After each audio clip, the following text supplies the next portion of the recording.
Yeah. All right, cool. Hi, good morning, everyone. Thank you for joining us today. This is our introductory learning lab. My name is Erin Kashpovi, and this is my counterpart, Ms. Letitia Gibson. All right, well, we wanted to introduce you to CultivateU. It's a partnership between Bron Ltd, development consultancy firm here in Nassau, and the IDB Lab. Tish? Good morning. My name is Letitia Gibson. I am the project coordinator for CultivateU. I am happy to be here and happy to speak with our engaged fellows who are interested in learning about innovations in agriculture.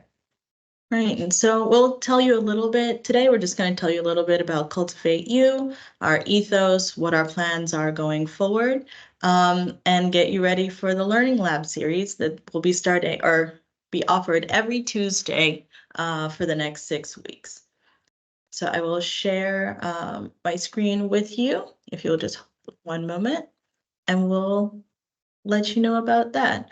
So in general, we've been working on this project for about a year now. It has many different components based on our agreement with the IDB Lab, and it's all based around agriculture, sustainability, climate resilience, making sure that Bahamian farmers have better access to their markets, all of that combined.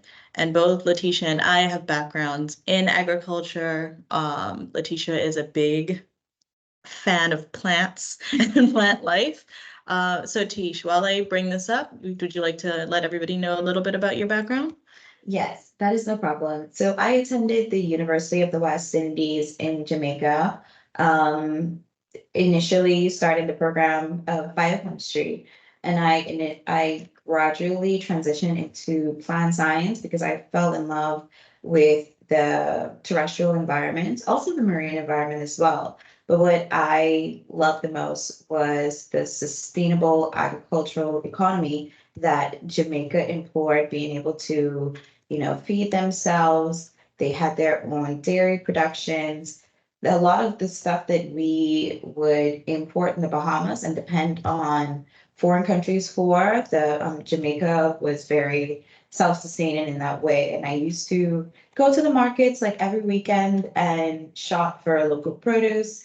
I would make my own food, and I really enjoyed that lifestyle. But coming back home, my parents, my family, we were very dependent on things. We would purchase at the grocery store, very big brand products. And I never got that experience with like going to the farmer's market at home. I graduated with my bachelor's in plant science, came home to, help be a pioneer in the advancement of agriculture and the movement of technological innovation. I started working at Bron. It was about 5 years ago. I started in 2020. We had the experience of the pandemic and had to shift gears and transition into a lot of new and, innovative ideas. We teamed up with Eden Farms, and we were the first to introduce the hydroponic container modules to the Bahamas. Now, I was the farm manager responsible for training staff on day-to-day farming activities. There was a big learning curve with learning the new innovative technologies. And it was also bustling with activities and excitement from the public who were very interested in this new farming module.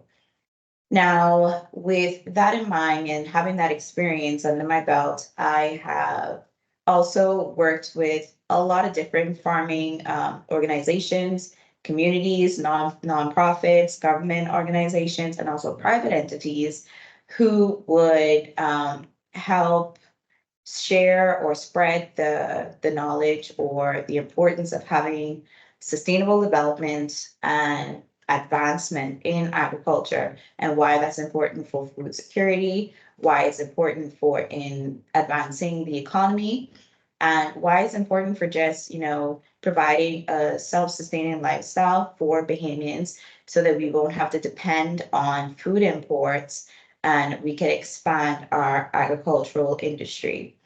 So this project is geared towards capacity building and information sharing, and we're also focused on bridging the gaps for the innovative minds and communities that are pioneering change in agriculture and bring it all together for people to be able to digest it better, for people to be able to be aware of what's going on and not get left behind because technology is advancing very fast.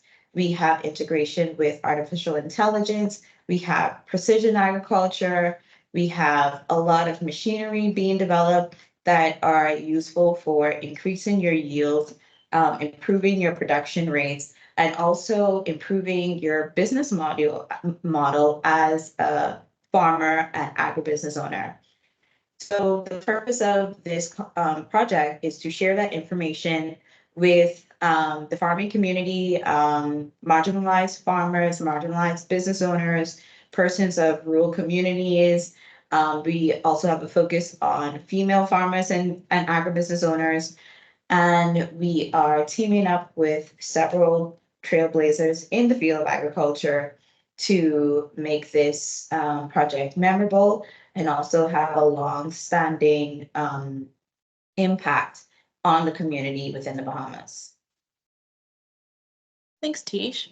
And just a quick introduction. Again, my name is Erin Cash-Povey. I born and raised here, went to school in Alabama, went to Auburn University to study aquaculture, and ended up stay on to do my master's. My master's project was in Queen Conch populations in South Eleuthera. And all of this was based on a project I had in 11th grade about conch. And I made my mom bring in 2 conchs so I could show male and female. And she was telling me when she was at Montague, oh, like it took them forever to find a female conch. I don't know what happened. All he kept getting was males, males, males. And that just made me very intrigued as to why fishermen were picking up male conch. Turns out they're bigger and more plentiful. Quick answer, but 6 years, 2 degrees later, learned about a lot about aquaculture, a lot about sustainable farming practices, and just ways to alleviate pressures on wild stocks, especially in the marine environment. And in general, my personal passion has always been around helping people. You know, you're 5 years old, you think helping people means you're going to be a doctor. You're 10 years old, you think helping people means you're going to be a teacher. And I haven't been a doctor, but I have done a lot of teaching at different levels from little kids, 10, 11-year-olds, all the way up to university students. And so this project really hits home for me as it is comprehensive. I'm able to join all of my joys and join all of my experience all in one. And the Learning Labs is the first part of sharing that knowledge and that experience with you and people who are interested in these topics. So the grant project, again, is between Bron Ltd and the IDB Lab. And let's just go through it and our goals throughout the project. And so CultivateU is at the intersection of tradition and innovation. Innovation is paramount. We're not here saying that we're going to change every farm in the Bahamas to be run by robots. 1, that's expensive.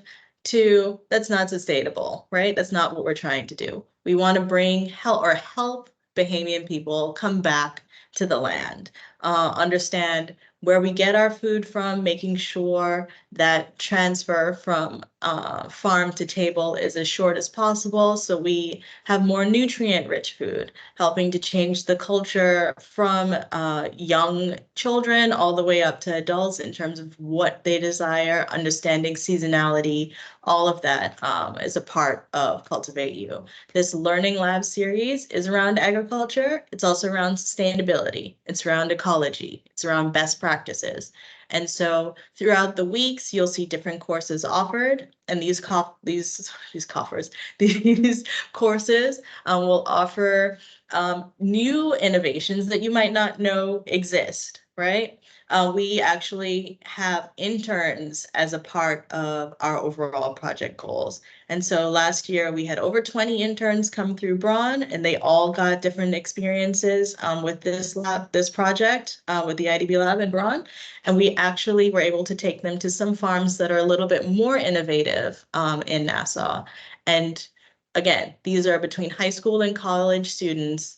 And every single time they went to one of these farms, all they said was, I did not know that this existed, or didn't know that it could exist here.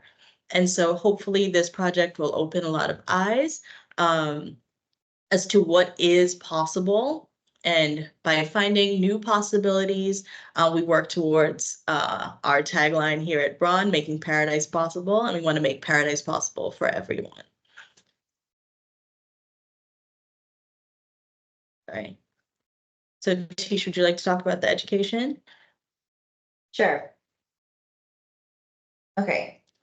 So one of our components I mentioned is, creating that capacity for information sharing and spreading awareness in the agricultural community. So CultivateU, this is more than just a project. This is more than just an idea. It's a movement towards empowering individuals and communities across the Bahamas and also around the world.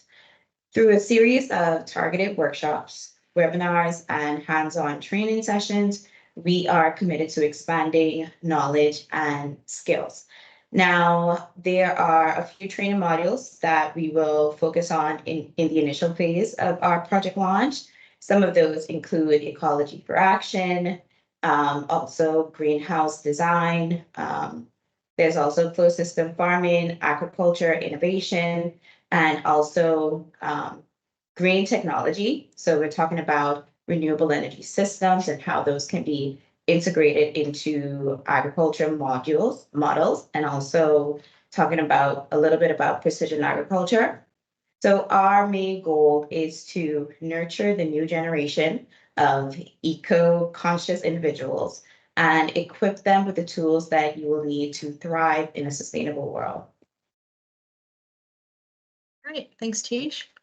And so education, again, building off of what Tish was saying, we want to make sure that we are available to everyone or people that are inclined. So we have done work over the last year with high school students, visiting high schools, talking at presentations for high school students, attending things at the College of the Bahamas, as well, to help and just to help share that information, share that knowledge, and make those connections. You're not Rome wasn't built in a day. Just having people understand that there's something else out there, I think, is a really big step. Yes. And so innovation. Another major component of our project is sustainable energy. This isn't strictly solar. This is also dealing with energy efficiency. So we, as a company, try to be as energy efficient as possible. If you were to visit the Bron offices, you would see LED lights, you would see tinted windows. We make sure and use energy strips. We also have some things we need to work on. And so working towards having our team understand their responsibility in terms of energy conservation is paramount, because they can take that information home and do better in their own lives, which also helps us as a group come towards our overall goal as a country towards lowering our carbon footprint. We're also integrating solar energy in the building, right? Corporate responsibility is very important. Sure, we can turn our lights off at home. That's great. Making sure that we're not burning all the AC, especially in a country where our electricity is running on fossil fuels, right? We are contributing to climate change. But larger users, power users are the ones who really, really, along with us doing what we can at home, it's the power users that need to know their impact and do a bit better in terms of their energy usage, energy conservation, and promoting the use of clean energy, such as solar panels and solar power. We do have a learning lab on sustainable energy practices, and this encompasses solar energy, wind energy, and hopefully it'll help answer some questions, because a lot of times people, ask like, why don't we just only use solar? Why don't we just use wind? And it really comes down to cost effectiveness, the fact that we live in, a capitalist society, which is fine, but there have to be incentives, right? Incentives and pressure. And so I feel like with the local community understanding what steps need to be taken and demanding that, we can't really go wrong, right? So, Tish, do you have anything to add to innovation? Yes, Bron, really, we are making strides on setting an example and also being at the forefront of sustainable development. We have conducted an energy audit of our building to see where the gaps are and how we can cut back and how we can make changes to focus on more energy efficient principles and practices in the office and also outside of the office. Bron is innovative in that we also have remote working staff members, and we have flexible hours so that can cut back on a lot of energy usage. In the office, we have adopted a 7-step energy efficiency management plan that we are implementing throughout the year. And that will help us get through that pillar of energy conservation and how we can get to the next step by cutting back on certain practices, cutting back on energy intensive usage of appliances, shifting to more energy efficient appliances, and become more energy efficient, and then get to renewable energy system integration. So Erin talked about us going through the solar route and installing solar energy systems into the office building to further reduce our energy consumption and also be able to aid in the country's goal of reaching 30% reduction in demand for fossil fuel usage by 2030. Thanks, Tish. And elevate. That's our last tenet. We can't do this alone. Through education and innovation, we would like everyone to come together and be better, right? A rising tide lifts all ships. And so through this education process and through this project, we hope that people understand the technologies available to them, help guide them towards different opportunities that might benefit them, especially people who are currently farming or practicing farming, and making sure that people are understanding that putting in a little bit more effort might actually help them a lot more in the long run. An idea in going back to my own background in aquaculture is the type of farming, the level of intensiveness. So you can have something called an extensive farm, which is basically, hey, I put the things there, we'll see what happens, right? And you'll get a reward, you'll reap something from that. But every time you put another level of effort in, you see an exponential growth at the end, right? And so sometimes it's hard to make those leaps. And we as a project hope to be the people that help you make those steps towards higher. If you are somebody that's profit minded, you're going to have more product. If you want to do something that's a little bit more sustainable, we'll help you towards that goal as well. Or if you're just somebody who's just starting out and you're just interested, trying to make sure that you are doing whatever you decide to do in the best way possible, especially when it comes to agriculture and sustainability. We also know that we are dealing with a climate crisis. Islands like ours are susceptible, are very susceptible to climate change. And it's not just the strength of the hurricanes, it's the change in the rain patterns, it's the change in the weather patterns, it's the change in the overall climate. We're all out there last Saturday and it was hot, and it's supposed to be hot. But I also remember like 2 Aprils ago where I was like, oh, okay, I don't need to turn the AC on yet. Like the evenings, we can open a window, you know? And we're still living in a time, we haven't had a major solution globally, right? We're still living in a time where we have to think this is going to be the coolest summer that we will have, right? Every summer is the hottest summer, and somehow it is the coolest summer that we will have when we look back. And so making those adjustments, understanding what you can do better in your farms, in your lives to help combat those changes the best that we can. We hope through this project to help guide people to be better equipped to manage those changes. We know that agriculture is changing globally. It is clearly a necessity. Society wouldn't exist without it. The fact that humans figured out, hey, if I plant this food, I don't have to walk around, allowed us to develop into the societies and the cultures that we have today. And we need to make sure that we stay at the forefront of agriculture. It's not pushed enough. We're doing a lot better than we used to. When I was in school, only a certain amount of schools even had agriculture programs, and now the high school I went to has one. Never thought they would have one because they are very like strictly academic. I won't say who it is. But now they have a great agriculture program, and that's fantastic. Even the other high schools you see, they have uh, a diversity of food offered to students, right? I've been in schools where they had, lunch salad tables, something again that didn't exist. I'm sure we all grew up on chicken and fries and a hot patty, right? And so understanding or changing that culture all the way back when people are younger to understand what they are eating helps to make them better people and make better choices in the future. And so that again is a part of this elevation overall. But our focus is to make sure that agriculturally we're helping people to move forward. Want to add anything, Tish? Yes, a short note based on my experience as a farmer and farm manager.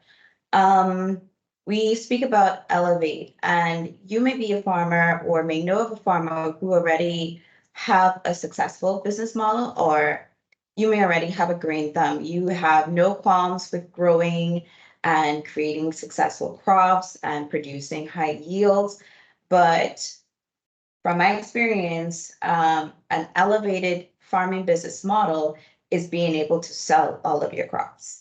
You don't want to have a bountiful harvest and nobody to give those crops to. And then those crops become food waste. They become contributors to greenhouse gas release. They become feed for rodents. You don't want that as a farmer. The effort that you put in to grow your produce and to have a beautiful farm, a well thought out business model is so you can connect with the right consumer for you. From my experience, a lot of planning goes into this and a lot of growth, a lot of innovation, a lot of research, and a lot of assistance as well. There are persons with experience that you don't have to go through 3, 5 years of learning this when someone has all the expertise that you can engage. And that's why we implore the engagement from key stakeholders from all around the Bahamas and also across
Letitia, your mic is muted.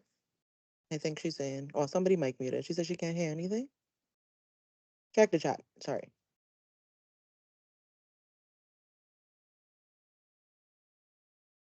Okay. I thought I was still. Paige, are you hearing me? My mic is muted, Yeah, but I can hear we. you now. She can hear you Okay. now, but her hand's also up when y'all get a chance. Okay.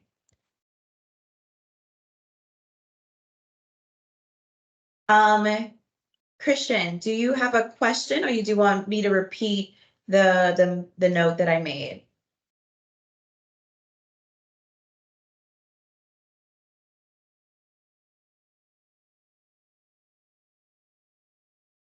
I want to turn on my mic, but I don't want the echoing thing to happen.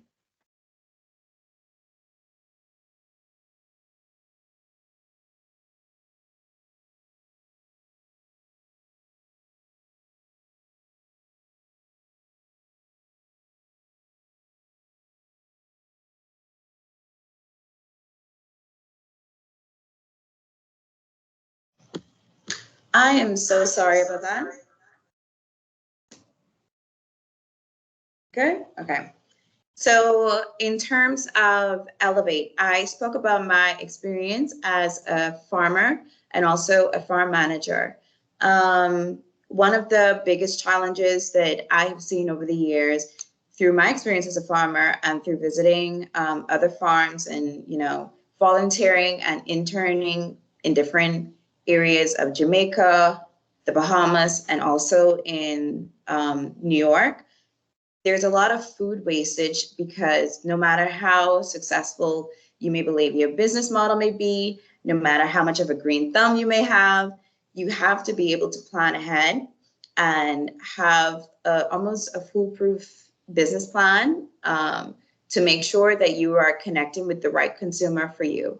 So with the hydroponic container models, we're not using traditional farming methods. There's no soil, there's no ground involved, but there's a lot of planning in terms of seeding schedule, transplanting, harvesting, pruning, and making sure your crops are very favorable, making sure that they're big and they're lustrous and they're appealing to the eye of your potential consumer. But the best business model we found that worked for us was selling your product before you even put it in the ground. And that could help so many farmers avoid certain challenges of, okay, I have all these cucumbers, but nobody to sell them to. So you end up with a lot of food wastage, you end up with food rotting, you end up with the rotting food becoming a safe haven for rodents. You have other issues of pest introduction. So you just want to avoid a lot of those different challenges for your farms.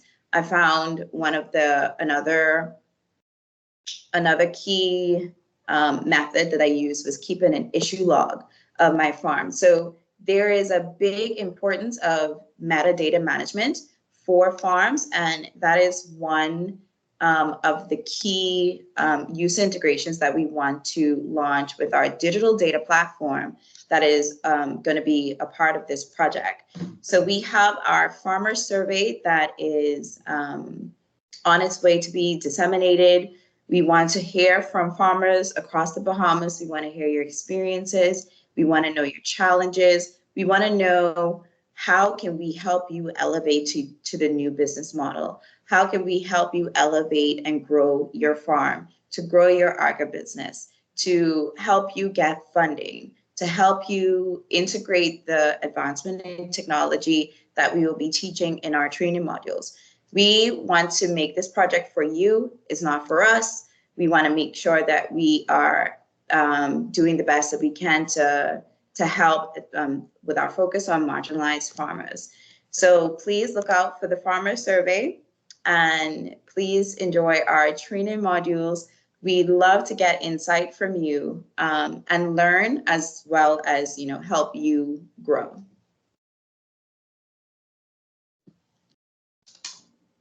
All right, and before we break, basically, oh, I'm talking to myself. 1 second. Let me mute my mic.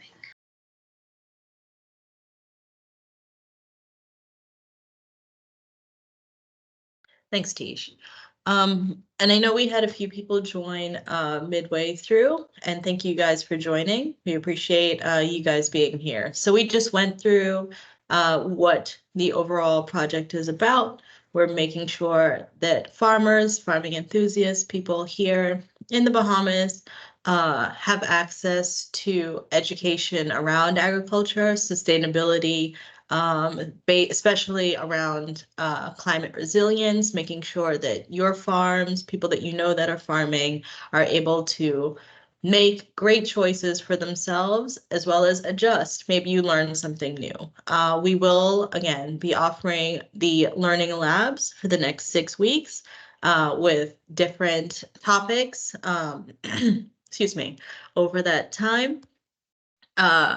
With our first learning lab based around ecology, making sure that we are making sure, I'm saying share because I want to share the presentation, making sure that as agriculturists, we are sharing that information in a way that will help you guide your farm, your interests in the best way going forward. So making sure that when we're thinking about planting something, we might be changing our plant schedule. We might be integrating new cheaper technologies into your farms, right? Maybe something you weren't thinking about. Maybe there's a lot of water wastage going on your farm because you're not using anything to help keep that moisture trapped in the soil. You might be interested in something like aquaculture. You might not know it exists, and then you sit in for our learning lab and learn about a whole new field that you didn't know was an option.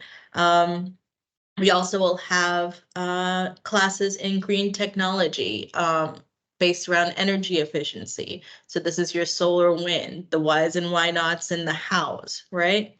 And I think a lot of people also don't know the rules here around having sustainable power, either at your home, at your farm, or like here at your corporation, at your business. And so that lecture will be about that. Greenhouse design. I had mentioned earlier, I went to school at Auburn University in Alabama. I got a master's in fisheries management, and my undergrad is in aquaculture. Like I literally have a piece of paper that says I know how to grow a fish and sell it to a person. And through that opportunity, I was able to make a lot of connections. And so we're going to have one of my former classmates, who's now a doctor, do a talk on greenhouse design. Another one of my classmates will be doing a talk on plant health and plant disease, which I think will also help. He did a project with the IDB as well down in Jamaica. And so he's very familiar with our plants, with our climate, all of that. And so, excuse me, I think all of our learning labs will be very interesting. Letitia spoke a little bit about her own experiences as a farm manager. She also did work with Eden Farms that she had mentioned earlier, which is closed system agriculture. So you may or may not be familiar with container systems. Something that is so interesting and so cool, also so expensive, but that doesn't mean that the funding doesn't exist. You just have to find it. And so again, hopefully through these learning labs, these workshops, we're able to share new information with you, something that you might be able to take back to your farm, that's something that you can just bring up in conversation. Again, part of elevation, one of our tenets, is to bring us all together and help us be better, right? Our overall goal is to make the world a better place for all of us. It can't just be good for a select few. And a part of that is food security. And we know in general in the Bahamas, we do not have, what is it, 1 in 3 people? It's like 1 in 3 people are food insecure, and 1 in 10 don't know the next. don't know where their next meal is coming from. Mhm. And excuse me. And that's not the type of place that we want to be. But a part of that is just cost. We've all been to the grocery store. We know right now I have 2 little kids. they are berry children, which means I'm spending upwards of $150 probably every 4 days on an assortment of fruits and vegetables, which again is great. So happy that they like things like that. But there needs to be a way for those things or similar items to be made available from local sources. And so hopefully through these learning labs, we can help inspire you and inspire others to get into agriculture and find new ways to make the country more food secure and lower our import budget. Anything you'd like to add, Tish? While I mute myself. Sure. I was laughing at the berry situation. I'm just saying, we know what it is. Speaking of berries, I actually I visited the retreat garden over the weekend during National Park Day. You know, yesterday we celebrated Earth Day, and I met with a vendor, and she harvests her own grapes. She said she moved into an apartment and there were grapes growing on a vine, and she started making grape jelly from them. And me, as a plant biologist, I know of a certain native plant that, you know, it's a runner. It grows on fences and they produce berries. And I was hoping that it wasn't the toxic berry she's talking about. So while I was very interested in purchasing one of the grape jellies, I wanted to ask more questions about, you know, the type of plant, but knowing that, you know, her background is not in plant science, I, you know, didn't want to pester her too much. But she's also one of my neighbors, so I can always go over there and, you know, do some little investigating myself. But, you know, we are, you know, the Bahamas, we have our own challenges with limited resources. And then we also have our own challenges in the industry of agriculture of lack of skill set, lack of technology, lack of funding. But there are a lot of opportunities that are growing in the economy today. We want to make sure that you are exposed to what those opportunities are. We want to share the information that we have gained through our experiences and our education over the years with you to help you in your transition to elevate your own business models, to continue to grow as individuals, and also to be community centered and community minded in making sure that we could improve our situation in the Bahamas so that we can be more food secure in the, you know, event. Let's say the pandemic was a very stark learning experience for us. You know, basically it taught us, you know, if the Bahamas was left to our own devices, like, it would be kind of crazy. And we have to be forward thinking and not kind of lean on a crutch that the government will save us or that private institutions abroad will come and save us. We have to be able to save ourselves. And we have to be forward thinking to adopt the innovations and the advancements that are happening around the world. There's no reason that they cannot happen in the Bahamas. We have a lot of bright minds. We have a lot of growing opportunities for farmers, especially in the Bahamas, and we want to make sure to utilize those opportunities. So we are excited to have you join us for our Learning Lab series, and we are thrilled that you allowed us to, you know, take up your time on this beautiful Tuesday morning. And you will be seeing a lot of us moving forward.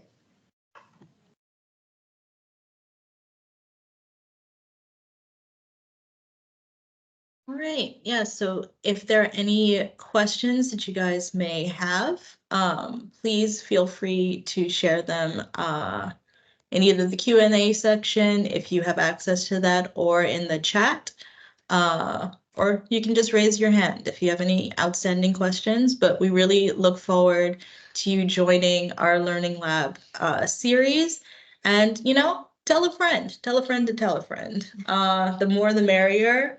Again, this is just the beginning of this overall grant project. You guys, aside from Learning Labs, will be seeing more of us. And we do appreciate you sharing the information that you have already, as it's helped to contribute how we steer the project. That being said, in the chat, if you are somebody that's a farmer or a farm enthusiast, if you can fill out the farmer survey form, again, that will help not only with our learning labs, but also our digital platforms that we will be creating for you and for people that you know that are interested in agriculture. So if there aren't any questions, again, Tisha, you have anything you'd like to add? I am good. All right. Well, we really appreciate you all taking out the time, and you will be hearing from us soon. Be sure to check your emails. Try to make sure that everything's not going to spam. I think that might have happened for a few people. CultivateU Bahamas at Gmail. You also may receive an email from an @bbron.com email. Don't be afraid. It's not phishing. It's not spam. It's just us reminding you of the next Learning Lab series. Again, the next lab will be based on ecology. So if you're into the great outdoors and want to know how to protect it and how to best implement your farm, or even different products that you probably may not have thought of growing that are available to us here in the Bahamas, and there is a demand for it. Make sure that you tune in for that. That'll be run by Mr. Mark Daniels, and we hope to see you guys there. All right, have a good morning, everybody, and a better afternoon. Thank you so much for your time.